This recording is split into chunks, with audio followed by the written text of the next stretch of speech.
Félicitations, hein?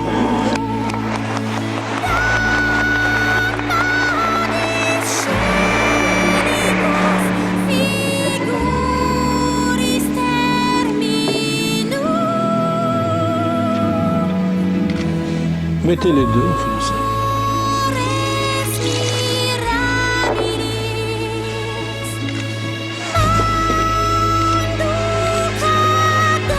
Ça n'est pas glissé.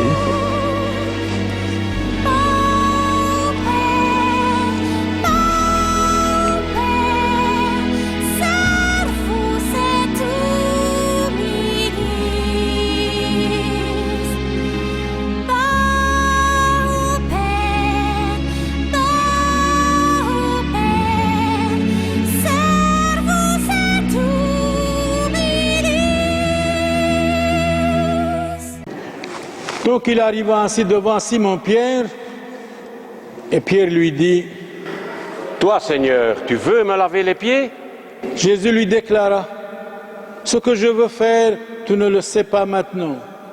Plus tard, tu comprendras. » « Non, tu ne me laveras pas les pieds, jamais. » Avancez. Jésus lui répondit, « Si je ne lave pas, tu n'auras point de part avec moi. » Alors, Seigneur, pas seulement les pieds, mais les mains et la tête. Asseyez-vous et taisez-vous, s'il vous plaît.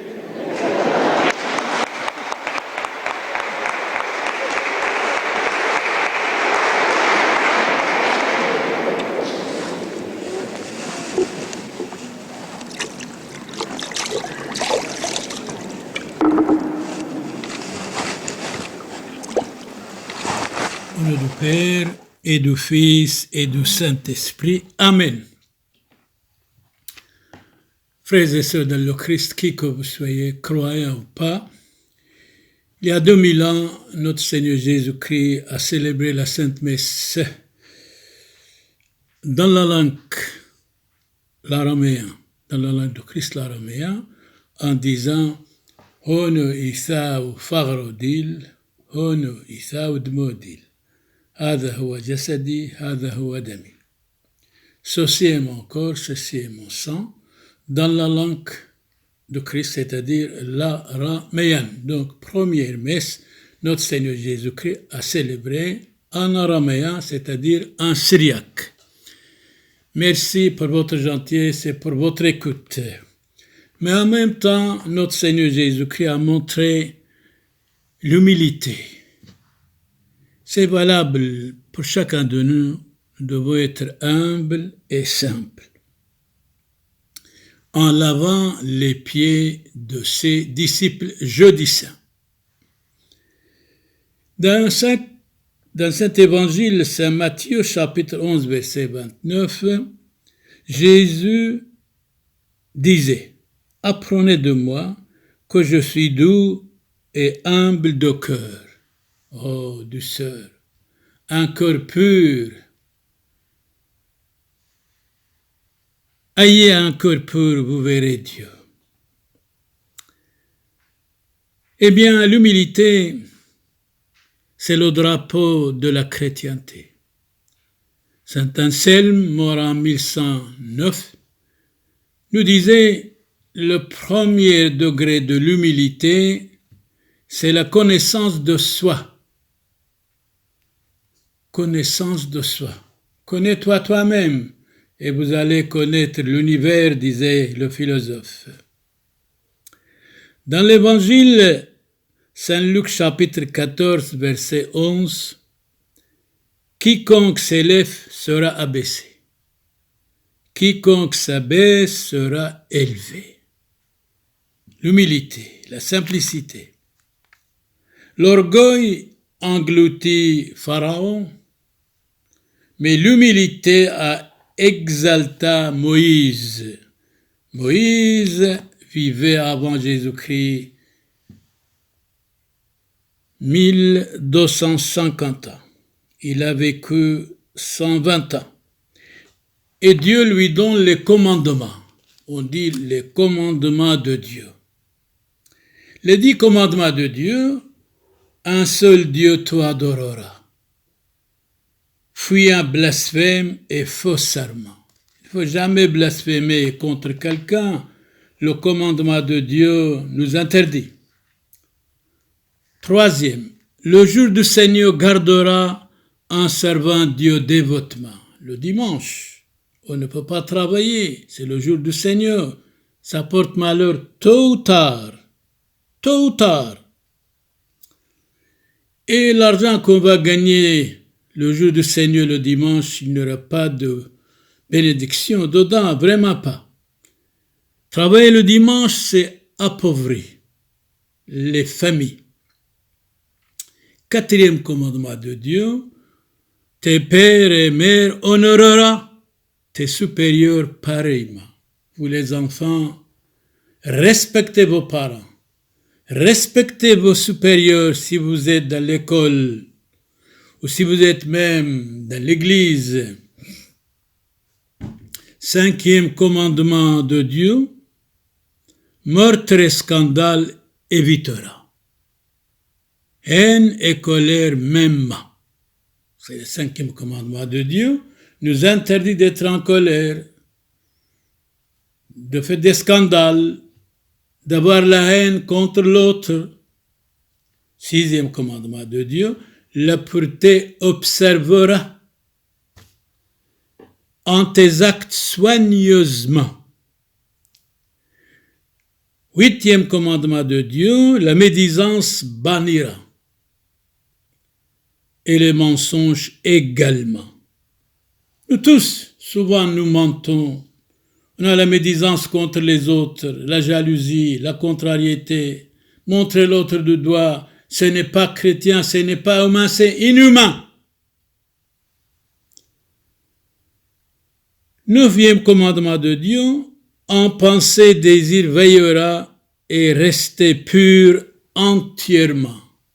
La pureté, la sainteté, oh, c'est bon, c'est très bon. Dixième commandement de Dieu, bien d'autrui ne convoitira pour avoir malhonnêtement. Notre devoir, selon les 10 commandements de Dieu, d'être honnête. Méfions-nous d'être malhonnêtes dans notre vie. Mais l'orgueil a englouti Pharaon, mais l'humilité exalta Moïse. Moïse, il avait une sœur, elle était jalouse contre lui. Et un jour, elle tombe malade. Jésus lui dit, ne soyez plus jaloux. Seigneur, guérissez-la. Guérissez-la. Que voulez-vous, c'est ma sœur. Les enfants, les parents, la famille, soyons bien ensemble, miséricordieux l'un envers l'autre. Jésus disait, apprenez de moi que je suis doux et humble de cœur. Nous sommes souvent orgueilleux, vaniteux. Souvent nous disons, je sais tout, l'autre ne sait rien, il est rien du tout. Non, chacun de nous sommes des créatures de Dieu. Chacun de nous, nous avons des valeurs, absolument des valeurs fondamentales. Dans l'évangile Saint Jean, chapitre 13, verset 16, Jésus disait, comprenez-vous ce que je vais faire? Non, on ne comprend pas pour le moment. On va voir. Vous m'appelez Maître et le Seigneur, et vous dites bien, car je le suis. Eh bien, Jésus, il n'avait pas de jalousie chez lui. Il y avait la vérité chez lui. La vérité, c'était le Christ. Il dit, oui, je suis le Maître, je suis le chef. Et il était. Nous autres, de temps en temps, on n'est rien du tout. On dit, je sais tout, je comprends tout. Je connais tout le monde. On ne sait rien. Ce que nous savons, c'est rien du tout. Ce que je sais, disait Socrate, je ne sais rien. Je dois apprendre. Je dois écouter. Vous m'appelez Maître et le Seigneur et vous dites bien, car je le suis. Si donc, je vous ai lavé les pieds, mais le Seigneur est le Maître. Si donc je vous ai lavé les pieds, moi le Seigneur et le Maître, mais le Maître, vous aussi, vous devez laver les pieds les uns aux autres, car je vous ai donné un exemple, afin que vous aussi, est-ce que vous savez quel est cet exemple? Afin que vous aussi, vous fassiez comme moi je vous ai fait. Effectivement, nous n'avons jamais pensé que Jésus humblement va laver les pieds de ses 12 disciples, les pieds sales de ses disciples. Mais c'est Jésus qui s'élève sera abaissé, qui s'abaisse sera élevé. Il n'avait pas chez lui d'orgueil, la vanité. Il n'avait rien. Tout est humble et simple. Il était humble et simple.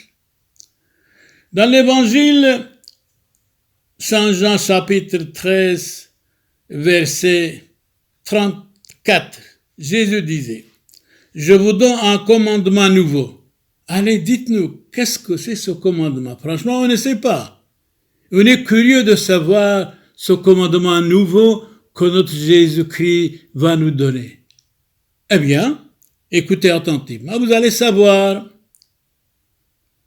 Jésus disait, « Je vous donne un commandement nouveau. Aimez-vous les uns les autres. » Ah oui, nous avons compris. Comme je vous ai aimé, les autres, quels qu'ils soient, non seulement mon frère, mon ami, mon voisin, quel qu'il soit, vous aussi, aimez les uns les autres. Je répète, Jésus disait, je vous donne un commandement nouveau. C'est bon. C'est très rare. C'est la première fois qu'on écoute ces commandements dans les livres. Aimez-vous les uns les autres comme je vous ai aimé. Vous aussi aimez-vous les uns les autres. Nous devons aimer les uns les autres. Nous devons supporter les uns les autres. Nous devons respecter les uns les autres. Respecter les uns les autres. Jésus disait, qui n'est pas avec moi est contre moi. Même si nous sommes contre le Christ, on ne peut rien faire contre lui. Nous devons être avec lui. Et qui n'amasse pas avec moi gaspille. Je crois que nous devons vivre sur tous les plans, avec le Christ et avec les uns les autres, économiquement et simplement, de ne pas gaspiller nos biens pour rien. Dans l'évangile Saint Matthieu chapitre 32, verset 33, Jésus disait, « C'est pourquoi, si quelqu'un va me nier, moi aussi je suis capable de le renier moi-même, de lui dire, je ne vous connais pas, éloignez-vous de moi, vous faites le mal. Je ne vous connais pas, mais quiconque me avouera devant les hommes, je vais le aimer aussi devant mon Père qui est dans les cieux. » Un écrivain suisse, Amiel, mort en 1881, il parle le bonheur, le chagrin, la gaieté, la tristesse sont de nature contagieuse. Apportez votre force aux faibles et aux malheureux. C'est ainsi que vous leur serez utiles. Communiquez-leur non vos défaillances, mais votre énergie. Donnez-leur énergie. La vie seule ranime la vie. La vie seule ranime la vie. Timothée nous dit, soyez l'exemple des fidèles. C'est dans la Bible. Timothée 1er chapitre 4 verset 12. Soyez l'exemple des fidèles dans vos discours, dans votre conduite avec le prochain, par votre charité, par votre foi, par votre sainteté, chasteté. Fidélité, c'est l'âme de famille. Fidélité, c'est l'âme de couple. Le prochain doit être aimé comme nous-mêmes. La charité, nous devons faire pour tout le monde, sans distinction de classe, de race, de religion. La foi, ayez la foi. Et vivez chastement dans la sainteté, honnêtement, loyalement et chastement. Un homme est bon s'il rend les autres meilleurs que lui. C'est extraordinaire. Nous avons d'assez bons préceptes, mais peu de maîtres. Un homme est bon s'il rend les autres meilleurs. Sinon, nous ne sommes pas bons. Par l'éducation, par la parole, par les conférences, de rendre les autres meilleurs. Sinon, on n'est pas bon. Mais les autres doivent écouter, doivent apprendre, doivent noter les belles phrases. Martin Luther, fondateur des protestants, mort en 1546, les cloches appellent à l'office pour prier et n'y vont jamais. N'y vont jamais.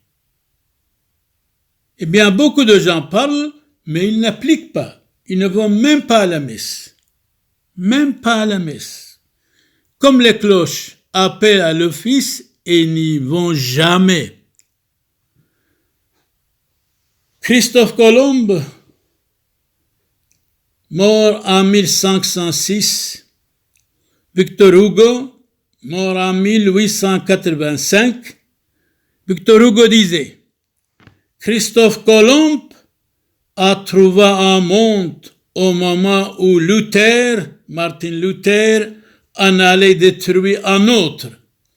Moralement, religieusement, spirituellement, Martin Luther a inventé les protestants. Effectivement, sur le plan moral et spirituel, ils ont démoli l'Occident jusqu'à la guerre sainte. Un jour dans une ville, 100 prêtres ont été assassinés par des protestants. Et même Gustave II, roi de Suède, était présent. Mais nous prions pour tous les protestants, nous devons leur pardonner, nous devons aimer les uns les autres, pardonner les uns les autres. Jésus a dit pardonner les uns les autres, que les protestants soient pardonnés. Épître de Saint Paul à Tite, chapitre 2, versets 6 à 7, exhorte de même les jeunes gens à être sensés à tous égards, d'être beaux, sensibles pour la gentillesse. En te montrant toi-même un modèle d'œuvre bonne. Soyez modèle, vous allez modeler beaucoup d'autres. Nous autres prêtres, nous devons être modèles pour modeler l'univers. On n'a pas le droit de scandaliser les autres. On n'a pas le droit de dire seulement avec parole, mais en action, en commençant par nous-mêmes, montrer un exemple. Sinon, gare à nous, honte à nous. Une parole saine, inattaquable, afin que l'adversaire soit confus. Il n'est aucun mal de dire de nous. Nous devons être modèle, exemple, pour que les autres aussi nous suivent.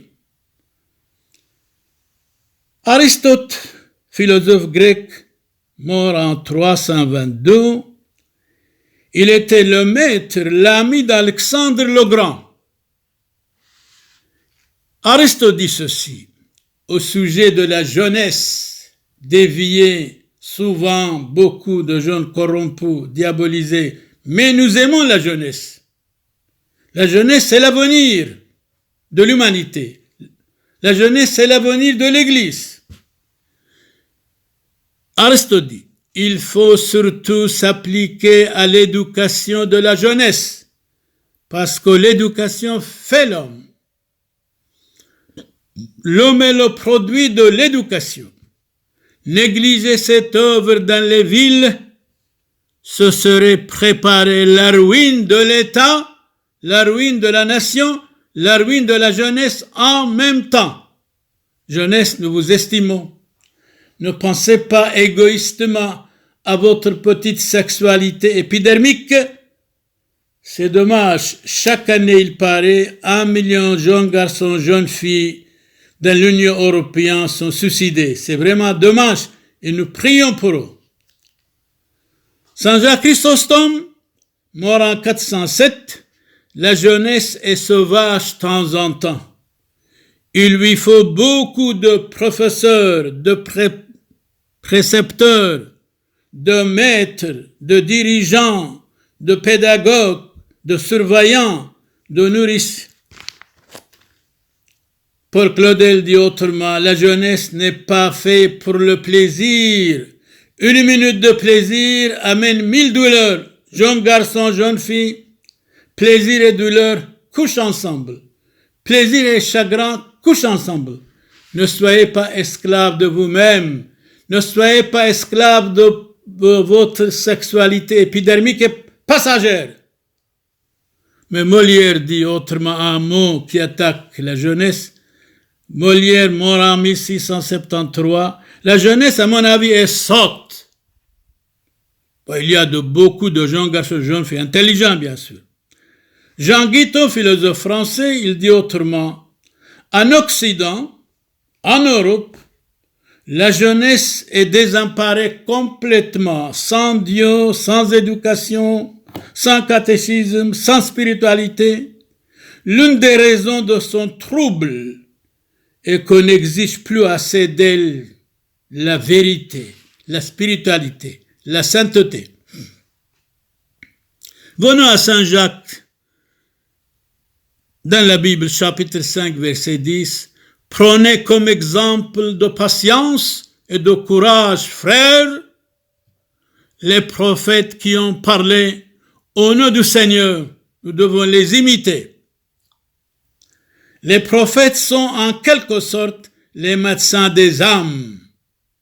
Ils ont ordre d'aller toujours là où il y a des problèmes. Origène cite philosophe grec mort en 253. Saint Jacques Chrysostome dit autrement, mort en 407, le prophète est interprète, mais interprète près de Dieu. C'est beau cette phrase. Le prophète est un interprète, mais interprète devant Dieu. Jésus disait, bien sûr, un prophète n'est méprisé que dans sa patrie, dans sa famille, dans sa maison.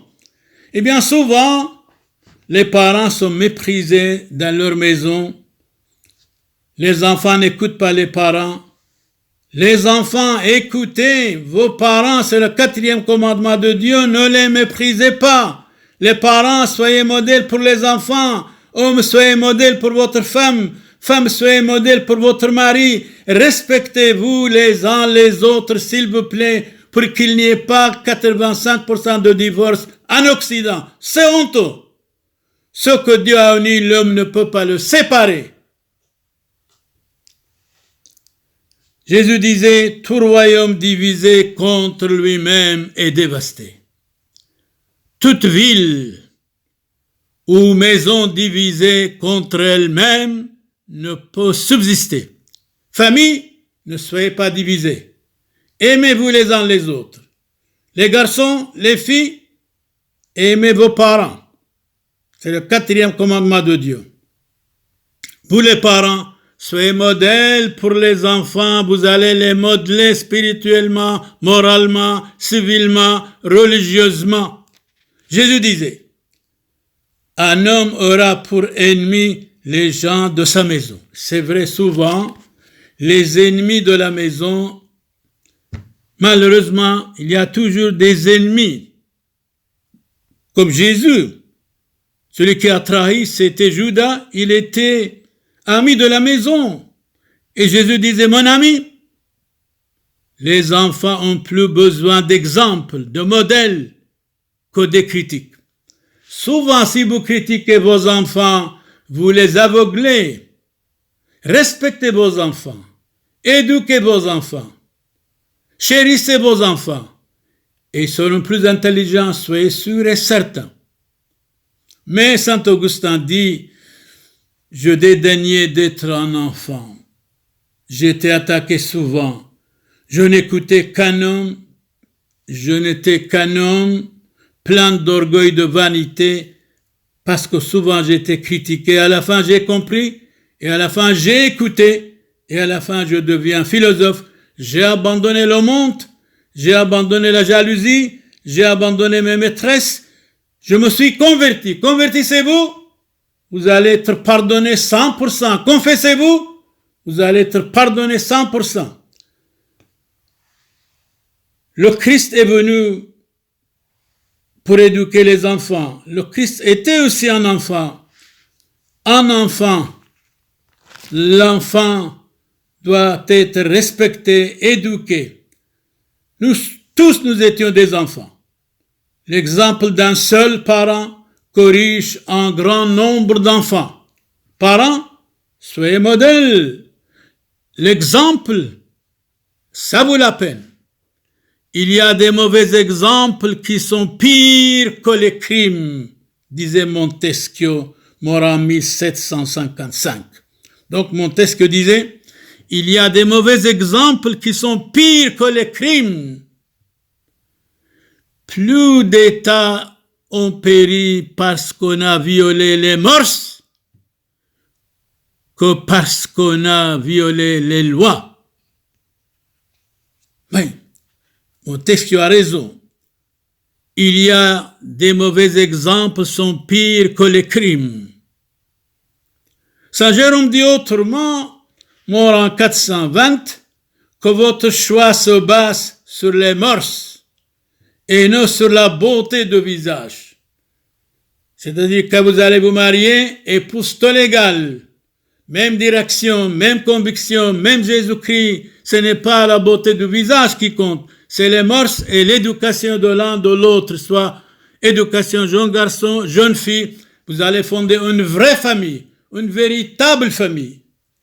La famille, nous vous estimons, nous vous aimons bien.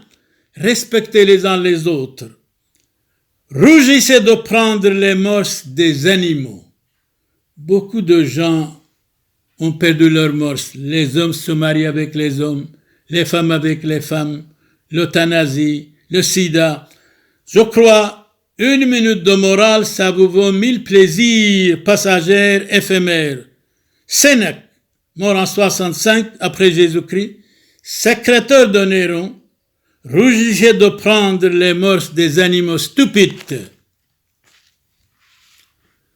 Saint Pierre nous dit, or c'est à cela que vous avez été appelés. Le Christ aussi a souffert. Pour nous, vous laissant un exemple, parce que vous suiviez ses traces. C'est Saint Pierre, le premier patriarche d'Antioche. Il vient à Rome, il était crucifié par Néron, empereur de Rome. Saint Michel disait à Saint Pierre, vous avez renié le Seigneur. Vous me critiquez, je vois, Saint Michel. Saint Pierre pourrait lui répondre, mais vous dites vrai, mais vous n'avez jamais reçu un seul soufflet pour le Seigneur. Mais moi, j'ai souffert pour le Seigneur. Et maintenant, je suis avec lui. Je donnais ma vie pour le Seigneur. Et vous, Saint Michel Archange, vous n'avez rien fait pour le Seigneur. Vous n'avez pas souffert. Cicéron disait, mort en 43 avant Jésus-Christ, sénateur de Rome, nous déclarons que beaucoup pêchent, beaucoup dévient et manquent à leur devoir parce qu'ils se modèlent sur la multitude qui est déviée, qui est déraillée. nous déclarons que beaucoup pêchent et manquent à leur devoir parce qu'ils se mêlent sur la multitude. Saint Athanas d'Alexandrie dit autrement, mort en 373, même année que Saint Éphrem, le Saint-Père de la Sainte Église universelle. Quand la multitude s'unit pour prier, elle trouve Dieu plus prompt à exaucer. C'est vrai, quand il y a des centaines, des milliers de personnes dans l'église, Dieu exauce mieux.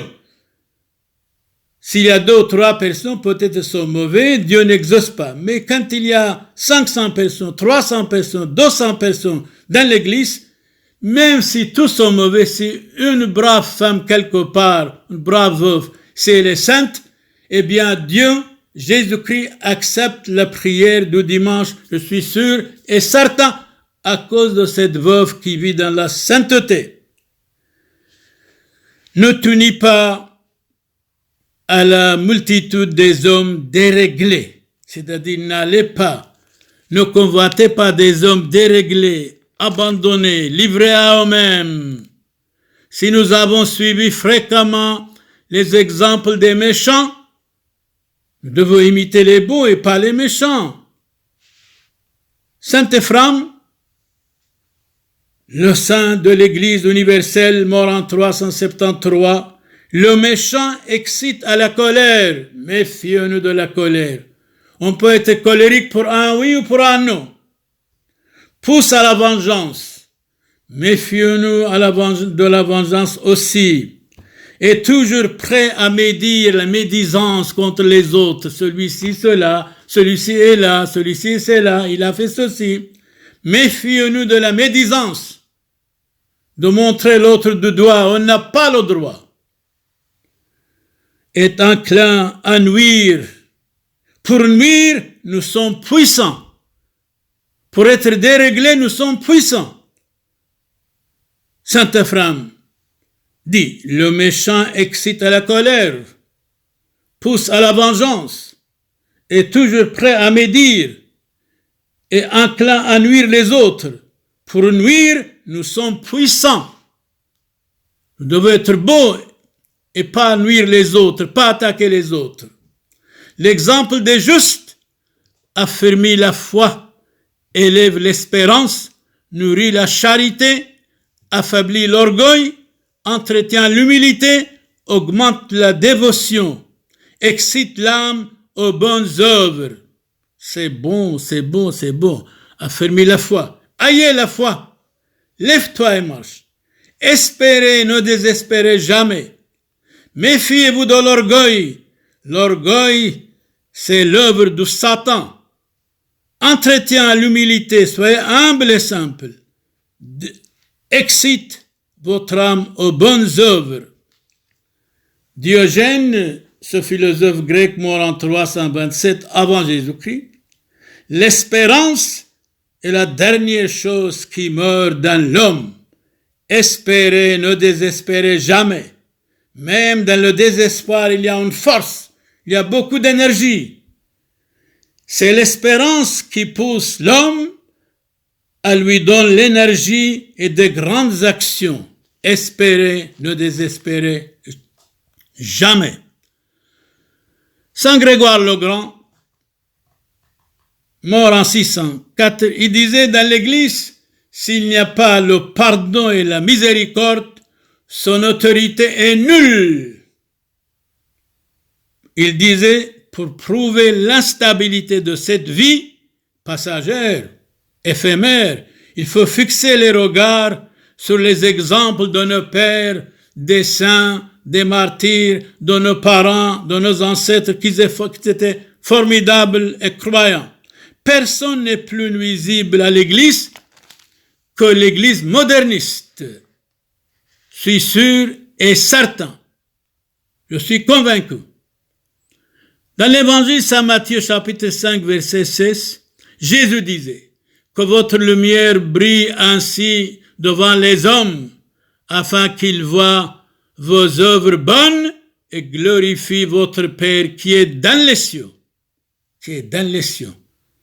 On peut juger l'arbre de ses fruits.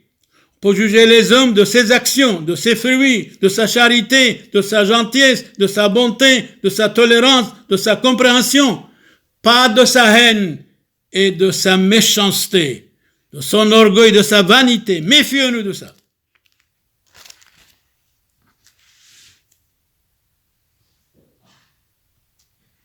Nous répétons encore dans l'évangile 13, chapitre 13, Saint Jean, en répétant, on apprend, en répétant, on devient savant. Il faut toujours répéter les choses pour ne pas oublier. L'oubli est humain, l'erreur est humain, pardonner est divin, rester dans l'erreur est diabolique. Jésus lave les pieds de ses disciples. Quelle humilité! Vous m'appelez le Maître et le Seigneur et vous dites bien, car je le suis. Mais voilà, je deviens votre serviteur. Il suffit aux disciples d'être comme son Maître. Nous les chrétiens, nous devons être comme le Christ. Imitez le Christ. Imitez le sang que nous portons au serviteur comme son Seigneur. Seigneur, Jésus, guérissez tous les malades de près et de loin qui nous ont été recommandés. Seigneur, protège tous les médecins, tous les infirmiers et chasse cette maladie contagieuse du monde. Seigneur Jésus, exaucez-nous. Nous prions pour vous, famille honnête ou malhonnête. Nous vous aimons. Si vous avez des malades, nous prions pour leur guérison. S'il y a des problèmes entre vous et les voisins, nous prions pour qu'il y ait la paix. Famille, s'il y a entre vous, femmes, hommes, s'il y a entre vous des problèmes conjugaux, eh bien, nous prions pour qu'il y ait la paix chez vous. Famille, soyez modèle pour vos enfants. Vous, les enfants, écoutez vos parents, obéissez à vos parents dans le Seigneur, attentivement. Vous, les enfants, soyez bons, soyez modèles, écoutez vos parents et vous allez être heureux sur la terre. Je donne la paix de Christ à vous tous. Benedicat vos omnipotens Deus Pater et Filius et Spiritus Sanctus. Amen. Indulgentiam. Absolutionem et remissionem peccatorum nostrorum tribuat nobis omnipotens misericors Dominus. Ici, Monseigneur Boniface, appelé le Père Samuel, vous donne la paix de Christ et la santé et la réussite pour vous tous, le bonheur pour vous tous. Attention au bonheur. Le bonheur ne consiste pas de satisfaire ses passions, ses bêtises, sa sexualité, ses amertumes, sa vengeance. C'est de vaincre soi-même, convaincre les autres. Loué soit Jésus-Christ maintenant et pour toujours.